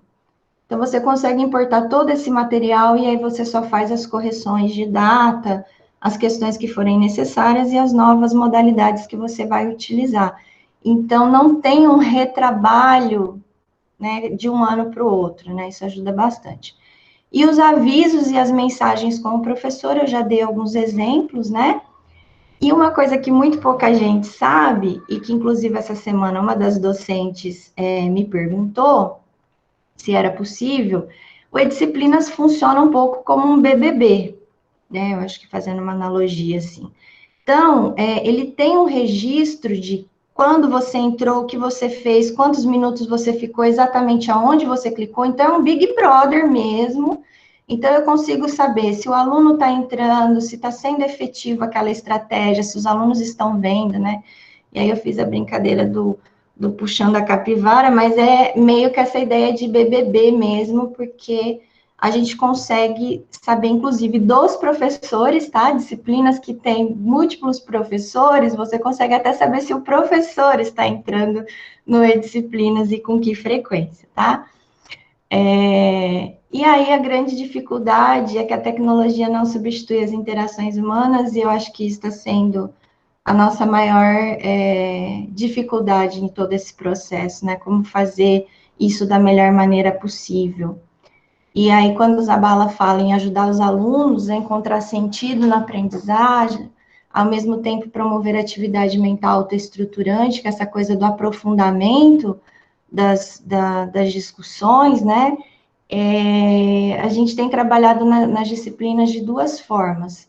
Tem um momento específico para a apresentação da disciplina, os alunos têm pedido muito isso, e eles têm tido uma devolutiva muito boa. Então, o que é essa disciplina, o que a gente vai fazer, quais as metodologias, como é que a gente caminha junto, sugestões, né? Fazer os contratos pedagógicos, né, de como é que a gente vai trabalhar. E mais do que isso, fazer uma discussão de qual é a importância dessa disciplina no currículo. Por que ela está no currículo neste momento? Como é que ela se articula com o currículo? E aí fazer um debate dos conhecimentos que eles já têm sobre aquilo, as expectativas que eles têm sobre a disciplina e a realidade, né? E aí eu vou dar o exemplo de história, que eu acho que é onde eu tenho um desafio maior, que esse trabalho é feito inicialmente com quebra de ideias pré-estabelecidas, né? O aluno vem com aquelas ideias, e posso talvez extrapolar até para algumas pessoas que talvez estejam na sala, essa ideia de a história é mesmo necessário? Como que isso se relaciona com o meu cotidiano, né? Não, a história é passada, eu não vou aprender nada novo. Né? Essa ideia da história estática está dado lá, Florence é Florence, Ananeri é Ananeri, e isso vai ser eternamente. Vou aprender sobre a Florence Ananeri? Né? Então, quer dizer, a gente está fazendo uma história das enfermeiras ou uma história do cuidado? Né? E quando a gente olha para isso, então, na primeira aula, quando a gente faz esse primeiro encontro, é um encontro para sacudir estruturas mesmo. Né? Então, eu venho uniformizada, vocês estão vendo a foto, uniforme de 1890, e aí eu quis trazer do cotidiano deles. A nossa primeira aula a gente discute bastante como é que vai ser a disciplina, a importância dela. Então, o nome da disciplina é Razões para Gostar de História. Né? E aí, além de a gente fazer essa explicação toda da disciplina, por que ela está no currículo, eu faço uma provocação para eles em cima de algo que está muito explícito para eles, que é o símbolo do calouro, né? Vocês devem, para quem não é da casa, nossos calouros usam até o dia 13 de maio, que é aí a libertação dos escravos, né? É uma coisa que vem com as ideias antigas de trote, mas eles usam um símbolo. Nossa escola usa uma faixinha com a cruz vermelha, e eles usam uma seringa no pescoço com o nome de calouro, né? E aí eu trago para eles duas discussões. A gente faz um aprofundamento histórico do de onde vem a simbologia da cruz vermelha e de onde vem a simbologia da seringa. E aí o que a gente conclui, né? Porque quando eu comecei a fazer essa discussão, alguns veteranos disseram assim: a professora Luciana está querendo acabar com a tradição da escola de enfermagem, do trote dos calouros, da faixinha, né? E aí essa provocação foi ótima, porque virou, inclusive, item da minha aula no ano seguinte, que a gente discute o que é tradição, do ponto de vista teórico. E a gente traz o Eric Hobsbawm, e a gente conclui, primeiro, que não é tradição. A faixa começou a ser usada em 2006, a seringa em 2009, a faixa, na verdade, a cruz vermelha sob fundo branco, ela é de uso exclusivo da Cruz Vermelha Internacional. Tem legislação internacional sobre isso, tá? Aí eles dizem assim: professora, mas o símbolo da enfermagem no Brasil é uma lâmpada azul com uma cruz vermelha na frente. Tudo bem, mas não é sob fundo branco, né? E a gente faz essas provocações. E aí eu brinco com eles e falo assim: olha, fiquem tranquilos que a Cruz Vermelha Internacional tem mais coisas para fazer além de processar uma turma de primeiro ano de calouros, né? Então, isso não é uma preocupação para eles. E a gente faz também a discussão de que a seringa, o que significa a seringa dentro da simbologia da enfermagem? É o símbolo dos auxiliares e técnicos de enfermagem no Brasil, é o símbolo oficial do curso de auxiliar e técnico. E aí eu digo para eles que eu acho maravilhoso o fato deles fazerem essa homenagem, porque é a nossa maior categoria e que eles merecem mesmo essa homenagem. E aí eles ficam furiosos, né? Fazendo, como que eu tô aqui no primeiro ano com símbolos historicamente equivocados, e aí faz toda aquela discussão. E aí a gente sai dessa discussão pensando um pouco nisso, da história não só como empoderamento dos profissionais de enfermagem, mas o que o Zabala fala, né? Quando que o ensino vai para além do conteúdo, e a professora Terezinha Rios de São Paulo, que eu sou muito fã, ela fala bastante isso também, de quando eu percebo que o que eu ensinei em sala vai para além daquilo da sala, né? Que essa provocação também trabalha com eles posicionamentos políticos. Então, depois dessa discussão, eles têm duas opções. A primeira é continuar usando símbolos, né? E a outra é de não continuar, mas ele sabe que se eles tirarem a faixinha, se eles tirarem a seringa, o veterano vai reclamar com eles, vai correr o risco de se indispor com alguém, ou de não fazer tanta amizade, não se enturmar tanto, não ter a questão, né? Então, eu falo para eles, eu falo assim, gente, conhecimento histórico não significa mudança política. A gente pode saber e continuar calados, né? Então, assim, é uma aula que eles saem realmente muito mexidos, saem da zona de conforto. E mesmo a questão do uniforme, é por moda? Não, eu quero mostrar para eles o quanto que a enfermagem perdeu ao longo da sua história os seus símbolos e as suas tradições. E o Eric Hobsbawm que diz que isso implica em perda de visibilidade. Né? Então, é uma primeira aula para mexer mesmo com as estruturas e falar, olha, a história tem sim a ver com o seu cotidiano. E essas ideias pré-estabelecidas que muitas vezes não são só dos estudantes, né? Então, essa ideia de história passada, eu não vou aprender nada novo, né? E aí eles vêm com a história de eu sou enfermeiro padrão. E aí primeira coisa que a gente quebra, né? Bom, enfermagem padrão vem de 1931, quando a escola de enfermagem Ana Nery, ela se torna padrão, e esse jargão ficou, mas ele caiu em 49. Então, não existe enfermeiro padrão desde 1949. Por que será que a sociedade ainda acha que eu sou enfermeiro padrão? Né? E aí a gente traz uma série de discussões. A escola de enfermagem Ana Nery é a primeira escola de enfermagem do Brasil. Não é a 10ª. E a gente já está achando mais coisas. Né? Então, essa ideia de que não há pesquisa na história, de que a gente não avança na história. Historiador gosta de trazer coisa nova, gosta de contestar. Né? Então, esse é o grande bacana, eu acho, da história. A gente discutir o cotidiano pelo passado e olhar para frente, o que vem a partir daí. Então, a gente já tem hoje pesquisas que trazem que pelo menos 9 escolas antes da escola de enfermagem Ana Nery.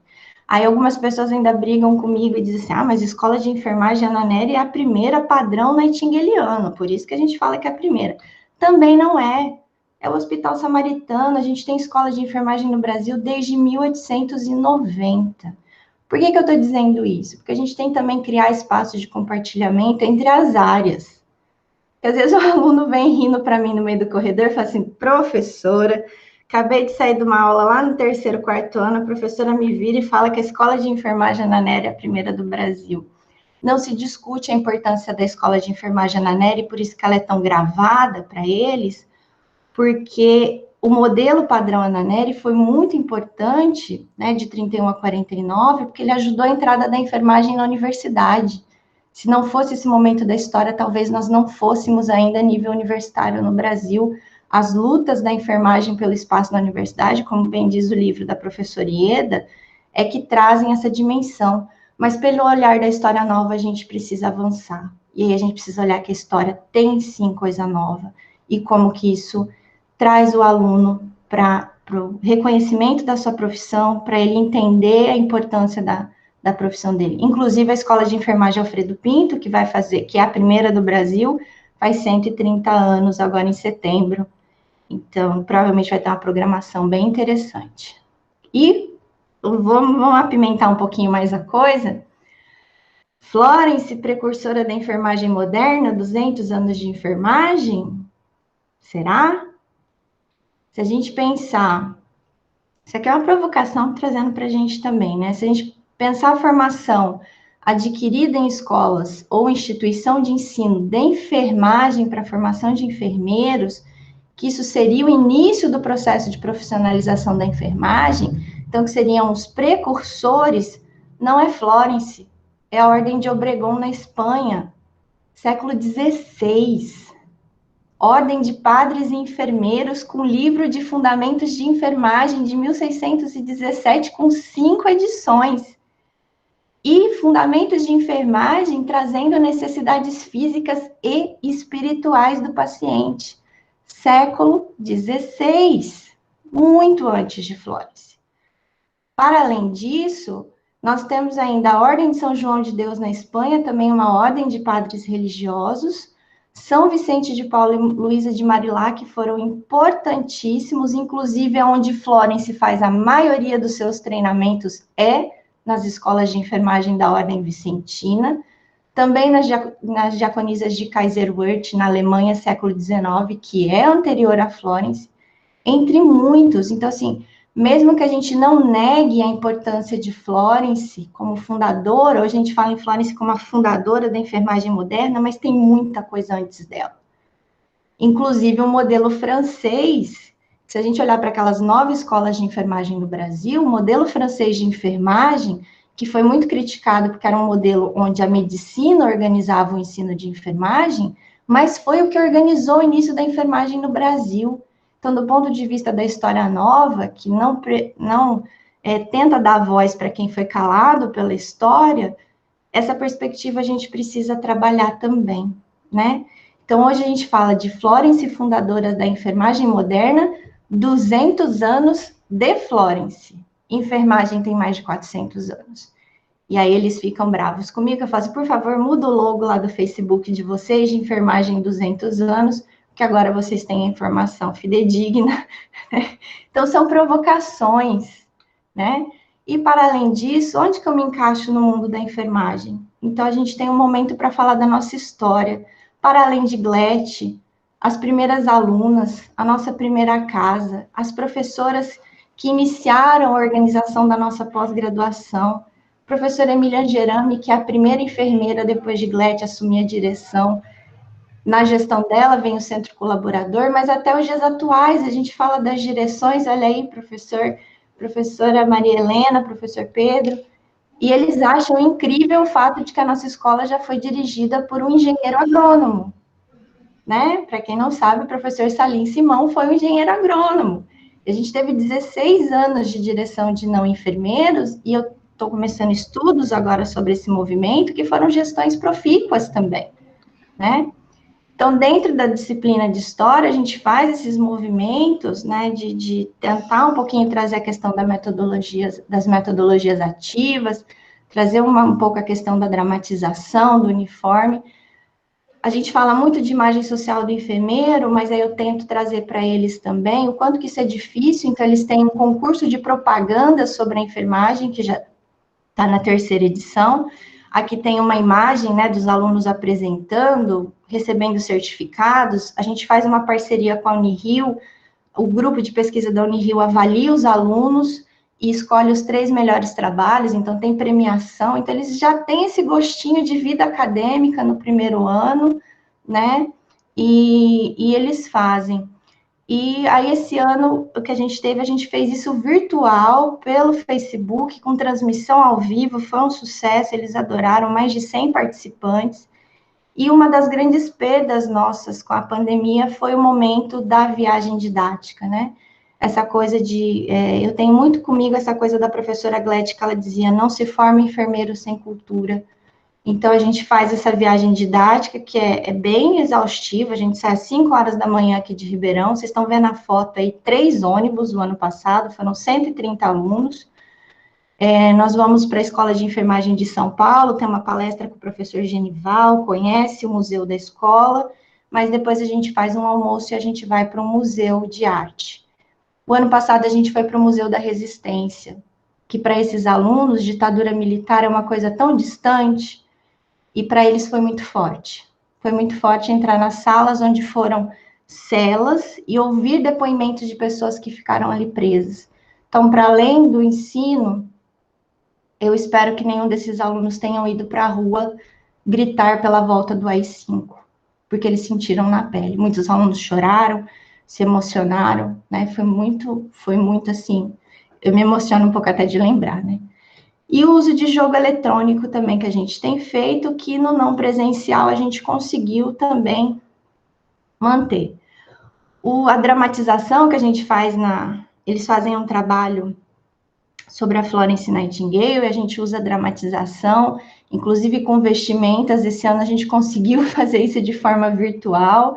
Uma das alunas estava com a minha roupa de Florence Nightingale, então foi uma surpresa, ninguém sabia. Eu apareci vestida de juíza, que eu tenho todo o meu uniforme também, meu martelinho de juíza, porque meu objetivo é não deixar eles saírem fora do contexto histórico, né?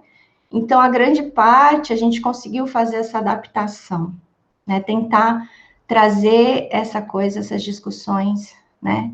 E aí, como que eu considero a contribuição dos alunos também? Por exemplo, em processos pedagógicos, primeiro dia de aula, a gente fez uma enquete com os alunos lá no E-Disciplinas, sobre quais foram as experiências educativas prévias que eles tiveram, né? E aí, eles colocaram lá para a gente, e ao longo da disciplina, a gente trazia a foto do aluno, que ele falou, porque aquilo tinha toda a relação com aquele conceito que eu estava trazendo.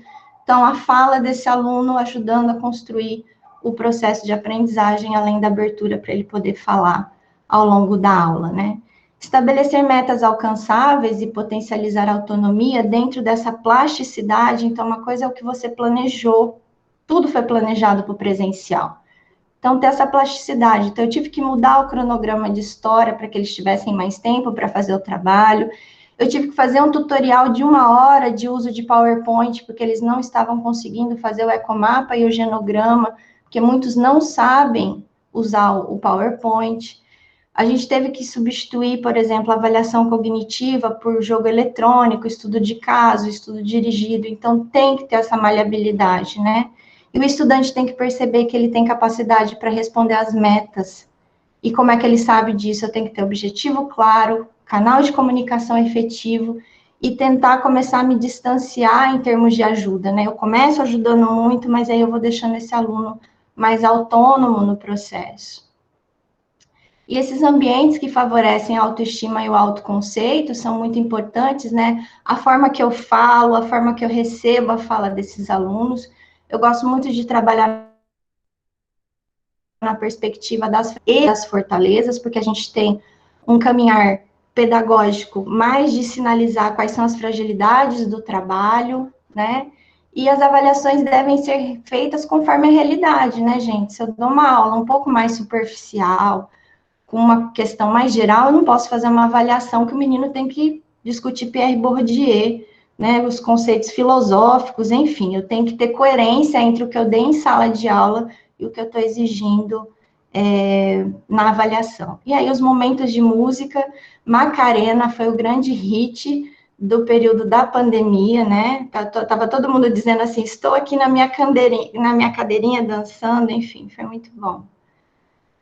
E também a questão do jogo eletrônico e da autoavaliação, só para vocês verem a telinha, né? Então, aqui eu dando a aula, os alunos postando as respostas em tempo real, o quiz na tela sendo jogado, e aqui também uma estratégia de autoavaliação, que o aluno, ele se dá uma nota de 1 a 10 e ele explica o porquê dessa avaliação, isso também sendo considerado como parte da nota. E já estou caminhando para o encerramento, viu? Acho que a professora Carmen deve estar preocupada. E essa eu acho que um dos maiores desafios que eu tenho no primeiro ano é a utilização de software de plágio. Eu tenho feito esse trabalho, é bem exaustivo, eu levo mais ou menos 3 horas para corrigir um trabalho. Esse ano o Turnitin me ajudou bastante, porque eu estou comparando plágios com o Turnitin, porque o plágios é ótimo, mas ele pega muita coisa errada. Então, eu tenho que fazer um limpa manual disso. E o Turnitin, ele pega bem a internet, mas ele não pega tão bem o meu arquivo. Então, por exemplo, o Plágios, ele compara com a internet e com o meu banco de trabalhos anteriores. Então, eu estou nessa disciplina há 11 anos, então eu tenho um banco de 11 anos de trabalhos. E aí, todo ano acontece plágio da internet, que eu acho que é um movimento de que eles ainda estão aprendendo a fazer as referências e citações bibliográficas, né? Isso é bem comum, todo ano acontece. Eu estou nesse processo de correção, a gente teve esse ano, todo ano tem. E a gente tem também plágio de cópia de trabalho de anos anteriores. Como é o mesmo trabalho, esse trabalho é muito importante, ele se repete, todo ano tem aquela parte do trabalho que foi exatamente copiada de ano anterior. Nesse caso, o trabalho zera a nota, é zerada a nota, a gente faz uma conversa, porque eu acho que isso gera, para além dessa questão burocrática da avaliação, né, de olhar se tem plágio, se não tem, discussões sobre a escrita acadêmica, sobre a ética, mas também sobre o trabalho em equipe, a tolerância e a empatia. Porque eu tenho que entender que se é um aluno de primeiro ano, momento de pandemia ou não pandemia, isso acontece. Então, por que isso aconteceu? Né? E a gente fazer essa discussão. Bom, olha, se não fosse o plágio, a nota do grupo teria sido 3. Então, vocês têm uma semana para reapresentar o trabalho valendo 3. Né? Então, é dada uma nova oportunidade para esses alunos refletirem sobre o processo e fazer isso de novo, mas isso serve como um alerta importante desde o primeiro ano sobre a escrita acadêmica. E a gente pensar também que nós somos seres humanos, nós temos lutas diárias, reais, para além do trabalho, e que compartilhar essas experiências é humanizar, é crescer, é fortalecer como seres humanos e fortalecer a enfermagem. Então, essa é a minha realidade, né? Uma antessala adaptada, uma loucura, de um lado eu, de outro lado o marido, o auge da loucura, eu em reunião, marido em reunião, a filha também nessa pandemia. Ela quis não só o próprio escritório, mas também quis um óculos, né?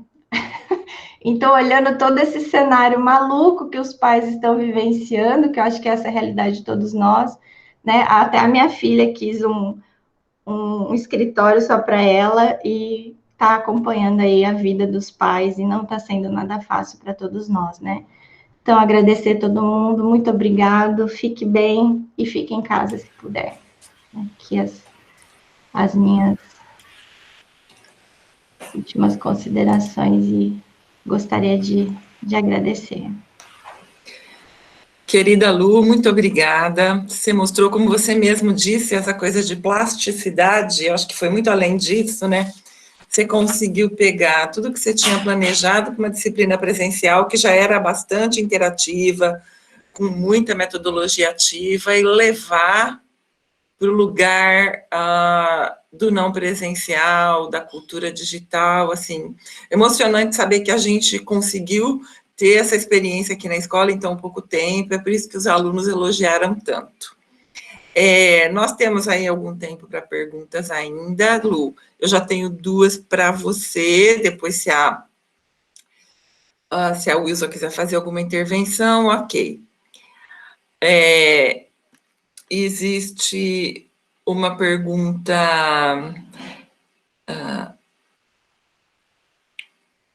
Como é que foi aqui, pensando, né, pergunta da Ione, pensando na aula como tecnologia social e no tempo de organizar a disciplina, para além do seu plano de aula, como foi sua experiência no processo de organizar a aula web? A sua interatividade com outros docentes envolvidos, né? E a professora ainda parabeniza muito você. Como é que foi essa interatividade nas disciplinas que você dividiu com outros docentes? Carmen, eu acho que tem muita relação um pouco com o que a gente fala na história de lugar social, né? Como é que essa formação desse professor, as experiências anteriores, então, eu vinha num movimento, porque, por exemplo, em Ribeirão Preto, eu sou a única da história. Então, eu sou obrigada a fazer parcerias, e essa coisa de webconferência já era uma coisa que estava na minha realidade de trabalho, mas enquanto pesquisadora, não enquanto professora. É interessante a gente pensar que a gente usava muito pouco isso. Então, assim, a gente fazia as reuniões de grupo de pesquisa integradas semanalmente, a cada 15 dias, então, tinha as apresentações, mas não nesse formato tão acadêmico. E a gente até usava um outro mecanismo que é o Appear, é um outro sistema parecido com o Google Meet. E aí, então, fazer essa transposição, quando eu me deparei com isso, que aí ia precisar ver o Google, eu senti no início um movimento muito solitário, que eu acho que muitos de nós passaram por isso, essa coisa de eu assistir 1 milhão de tutoriais e vai para o Google, porque eu sou a rainha do tutorial, né? Eu adoro aprender coisa nova. Então, vai para o YouTube, assiste tutorial, entra lá, testa, põe o coitado do marido no celular para fazer o teste se está funcionando, se não está. Então, acho que foi muito tentativa e erro. E aí, conforme eu fui percebendo que algumas coisas eu estava conseguindo caminhar bem e alguns colegas não, a gente começou a trocar. Então, por exemplo, alguns colegas que dividem disciplinas comigo, nós fizemos reunião do Google Meet para aprender a usar o Google Meet. E às vezes a gente teve que fazer 2, 3 reuniões. Então, essa coisa de compartilhar, eu acho que foi essencial. E aí, eu percebendo isso, eu fiz o primeiro tutorial, que foi, assim, até uma coisa bem informal, gente, já vou pedindo desculpa, eu não sou profissional, o tutorial que vai para a semana que vem para vocês é uma coisa bem caseira, mas eu acho que muito prática, porque, assim, às vezes a gente vê o tutorial no Google, mas falta aquele link do tutorial, como é que ele se aplica na minha realidade. Então, como é que eu entro no Jupyter, como é que eu copio a lista de e-mails dos alunos e jogo lá no Google Agenda, isso vai em 3 segundos, isso ajuda bastante, por exemplo, questões de segurança. Então, eu estou com o e-mail do aluno, se ele não tiver com aquele e-mail, ele não consegue entrar na sala de aula, então eu evito hackers entrando na sala, ou pelo menos tento, né, porque hacker é uma coisa muito... eles têm muito conhecimento e às vezes eles invadem mesmo. Mas eu acho que essas experiências ao longo desse processo foi isso, né, de ter que fazer essa organização, essa tomada de tempo extra, acho que tem uma sobrecarga de trabalho muito importante que precisa ser considerada, e o quanto que essa sobrecarga, às vezes, ela diminui conforme a gente vai compartilhando, né, então, a importância da gente ter momentos assim, para a gente conversar, e aí, ao longo desse período, eu fui assistindo novos tutoriais, vi que tem novas ferramentas, né, e aí a possibilidade de fazer um novo já com algumas coisas interessantes que eu vi também, que podem ajudar a gente na hora do ensino, né, acho que foi O pessoal está perguntando, Luciana, se você está indicando algum curso, e se 100% dos seus alunos participaram online, se você teve a participação de 100%. Isso foi uma coisa interessante, né? Eu tive, em média, uma média de 4 ou 5 alunos não participantes da turma por aula. Então, você vê que tem um esforço muito grande dos estudantes em participar das aulas síncronas. Eles gostam muito de ter essa oportunidade de conversar, mesmo que o dado dele, às vezes, do celular não permite que ele abra, né? Mas, inclusive, quando a gente grava, vem o próprio material que eles digitaram, vem todo o chat para a gente, né? Então, a gente pode, inclusive, resgatar algumas discussões. Em relação a treinamentos, a nossa escola, eu dei uma fuçada lá no eDisciplinas, a gente tem registros de disciplinas no eDisciplinas desde 2012. Eu sei que tem coisa anterior, mas não está mais aparecendo. Então, quer dizer, a nossa escola já vinha utilizando. O eDisciplinas, para mim, ele não é EAD, ele não é ensino remoto emergencial, ele é uma ferramenta de gestão do ensino. Eu uso ele dessa forma. Então, eu coloco o material para o aluno, a tarefa está lá, e eu acho ele tem uma característica muito importante, que ele é ecológico. O aluno não imprime, ele não gasta papel, eu não fico... Gente, eu andava com uma bolsa de portfólio, sem brincadeira, debaixo do braço, para cima e para baixo, que tinha uns 5, 10 quilos dentro daquela bolsa de portfólio, porque o portfólio do aluno tinha 40 páginas. Né? Imagina, 13 de 40 debaixo do braço para cima, e você leva para onde você vai, porque a hora que dá um tempo, né, você abre, né, e você começa a fazer as correções, então, isso poupou muito tempo, poupou as árvores, então, eu acho que isso é muito interessante. Tem a segurança também, que tem o registro da entrega, então, não tem essa coisa, às vezes, de, mas eu entreguei e cadê? Não está aqui. Né? Então, tem a questão da segurança também. O próprio sistema do eDisciplinas tem uma plataforma de formação para os professores, para o uso do eDisciplinas. que ele está como tutorial Moodle 2016 no eDisciplinas. Busquem como se fosse uma disciplina que ele vai aparecer. E tem vários vídeos rápidos de como fazer cada coisa do eDisciplinas. Isso me ajudou muito, foi onde eu comecei. Eu preciso até confessar que a primeira experiência que eu tive foi numa disciplina que eu estava entrando e a coisa já estava andando, né? Que foi lá nos idos de 2010.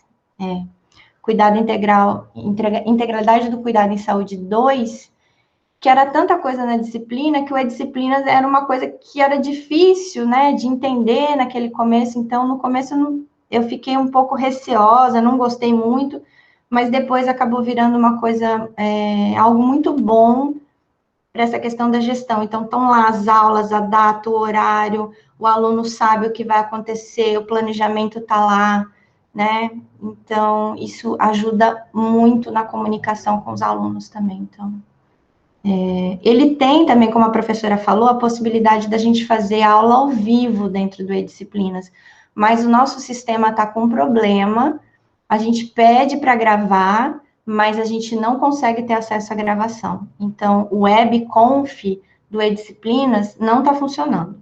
Se você não precisar da gravação, tudo bem, mas se você precisar da gravação, ele não está sendo possível resgatar a informação depois. Obrigada, Lu. A última, acho que a gente consegue uma última questão. O professor Pedro pediu para fazer uma pergunta. Por favor, Pedro. Lu, muito obrigado pela sua apresentação, foi excelente, né? Eu acho que você trouxe uma complementaridade muito grande em relação à fala da professora Ilza, né? Trazendo operacionalmente como é que isso acontece dentro da nossa escola. E nessa construção que você fez na sala para apresentação, eu considerei aqui vários elementos que a professora Ilza trouxe em relação à questão da aula como tecnologia social. Muito legal a forma como você vem construindo esse movimento dentro da disciplina da História da Enfermagem. E você traz a questão das experiências prévias dos alunos, para a construção da aula, o rompimento de paradigmas, que é uma coisa muito importante, né? Em relação, especificamente aqui você está trazendo em relação à história da enfermagem, né? Aula como tecnologia social no conjunto todo, né? E esse conjunto de elementos, né, ele vai levando a um favorecimento para processos de educação, né? Então, processos educativos, mas principalmente para processos emancipatórios dentro de uma construção ética, né? Uma relação ética com os alunos. Muito legal da forma como você vem construindo isso. E aí, nesse conjunto todo, né, eu acho que a gente ainda tem alguns elementos para romper processos, né? Alguns processos precisam ser rompidos. E é uma inquietação minha, né? Não foi a partir da tua apresentação, mas é uma inquietação minha. Como a gente pode romper também um processo dentro de uma lógica de uma construção ética, emancipatória, que vem sendo construída dentro das disciplinas como um todo, né? Como que a gente rompe com o processo de avaliação no anonimato? Né? Como é que a gente pode, se a gente vai numa construção ética, emancipatória, isso é uma coisa que me incomoda muito enquanto professor, né? De ter a possibilidade de você dar ao aluno o anonimato quando a gente está numa relação aberta, emancipatória, construtiva, né? Eu queria que você pensasse um pouco isso e como é que a gente pode romper com esse paradigma. Tá? Muito obrigado. Eu acho que a gente tem feito os dois momentos, né, professor Pedro? A gente sempre tem aquele momento do fechamento da disciplina, onde a gente faz a roda de conversa e os alunos colocam para a gente quais foram. A gente tem até um modelo meio que a gente usa bastante, que é a história do que bom, que pena e que tal. Né? Então, o que bom a gente fala o que foi bom, o que pena, o que não foi tão bom, as fragilidades e o que tal são as sugestões. Então, a gente tem esse movimento dentro da disciplina de fazer essa discussão. Mas eu tenho também percebido que muitos alunos, às vezes, temem, eles primeiro ano, eles têm muito medo, às vezes, acham que o professor vai ficar chateado se falar alguma coisa. Então, eu acho que para alguns anos posteriores, eu acho que isso fica mais fácil até a gente ampliar essa discussão, de trazer, olha, se coloquem seu nome também, mas eu acho que nesse momento do primeiro ano, apesar de toda a discussão que a gente faz, gente, nós entendemos as críticas construtivas, é importante, vocês vão ajudar a construir a disciplina ano que vem. Eu fazia uma brincadeira com eles, que eu dizia assim, gente, eu só dou aula no primeiro ano, eu não vou dar mais aula para vocês. Então, essa coisa de, mas aí lá no terceiro ano esse professor vai dar aula para mim e vai prejudicar minha nota. Não, a gente discute essas questões de ética, mas para esse aluno do primeiro ano, às vezes ele está com muitas inseguranças ainda, né, de se colocar. Então, esse segundo espaço para ele avaliar de forma anônima, eu acho que talvez dê um pouco essa voz para esse aluno mais tímido, que não conseguiu colocar naquele primeiro espaço, e aí para o professor essa devolutiva é importante. Bom, o que foi que de repente não foi tão bom, que o aluno não se sentiu seguro de falar ali, mas é que ele tem um espaço que ele se sente seguro para falar. Então, aí essa devolutiva para o professor, eu acho que os dois momentos são muito importantes, a gente tem trabalhado com os dois, né? Então, e aí ainda brinquei, né, esse ano eu entrei na disciplina do terceiro ano, eu falei assim, gente, quebrei a promessa, né, falei que eu não ia dar mais aula para vocês no curso de graduação, e olha eu aqui no terceiro ano de novo. E, então, esses movimentos são bem interessantes, assim, eu tenho trabalhado com os dois, acho que são movimentos, pelo menos o primeiro ano tem sido muito bom a resposta. Obrigada, Luciana.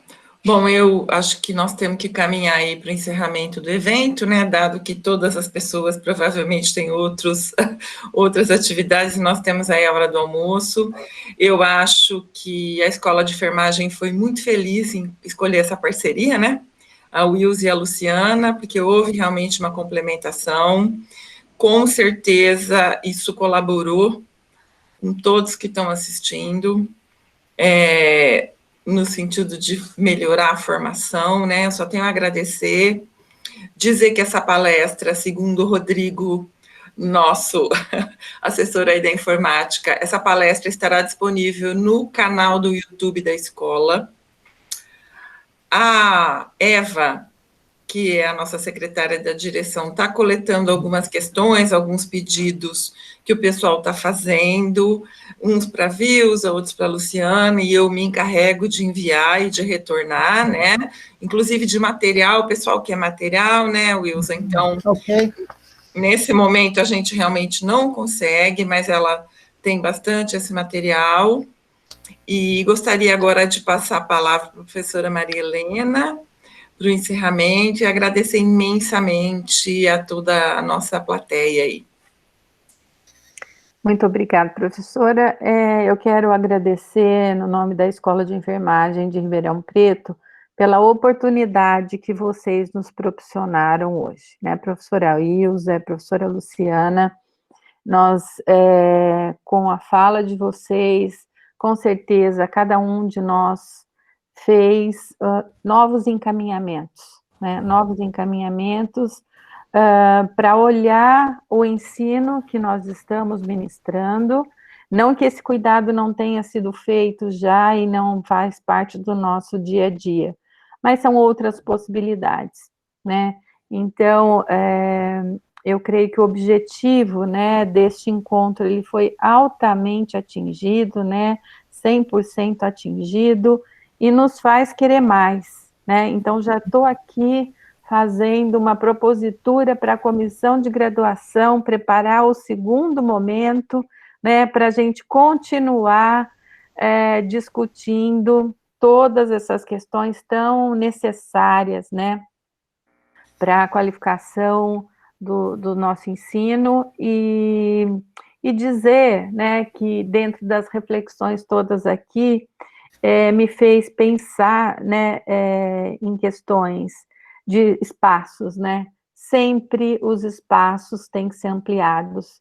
E a comunicação, ela se faz necessária, é a ferramenta essencial para que isso aconteça, né? Então, dar voz e ouvir, eu acho que são, então, ouvir e falar são os verbos que a gente tem que, a cada dia, a cada momento, né, dar oportunidade para isso, né, pensar neles.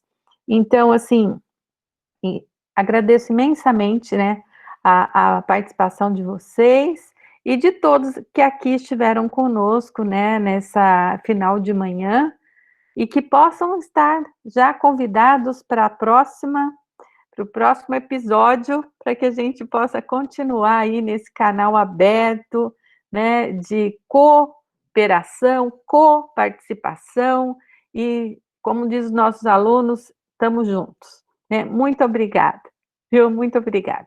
Então, assim, encerro esse nosso webinar, e com gostinho de quero mais. Muito obrigada a todos. Bom dia a todos, bom dia, Luciane e Wilson, obrigada por Obrigada. tudo.